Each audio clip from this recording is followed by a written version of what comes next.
Siz reyestrdamisiz? Granitsa xizmatidan foydalansam, reyestrdan chiqib ketaman deb o'ylaysizmi? Ushbu video aynan siz uchun. Alloh xayringizni bergur. Siz granitsani 100 marta qilsangiz ham, kirdi chiqdi xizmatdan foydalansangiz ham, sizni granitsangiz ochilmashi mumkin. Eshityapsizmi? Mumkin. Hech qachon ochilmaydi. Ochilib qolishi mumkin. Qanday holatlarda sizni agar reyestrga tushishingizdan sabab, misol yengilroq sabab bo'lsa yo adashib tushirib qo'yishgan bo'lsa, unda ochilib ketishi mumkin. Bu holatda sizlarga biz 100% garantiya bermaymiz. 100% dan 1% garantiya beramiz, reyestringiz ochilib ketadi.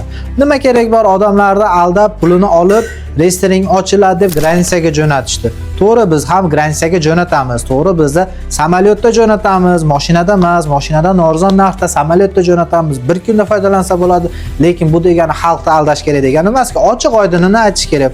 Biz samolyotda bir kunda kirdi chiqdi xizmatiga jo'natamiz. Agar mashinada boradigan bo'lsangiz 3 kun umringiz o'tadi. Yo'lda ichki ishlar xodimlari to'xtatadi. Undan tashqari shofirga pul berasiz. Yaxshigina sizni kutib turmoqda. Undan ko'ra bir kunda samolyotda granitsa xizmatdan foydalansangiz bo'ladi. Agar qiziq bo'lsa, sizlarga kirdi chiqdi xizmatlari Rossiya hududida bo'lsangiz, ko'rsatilayotgan nomerlarga telefon qilishingiz mumkin. Assalomu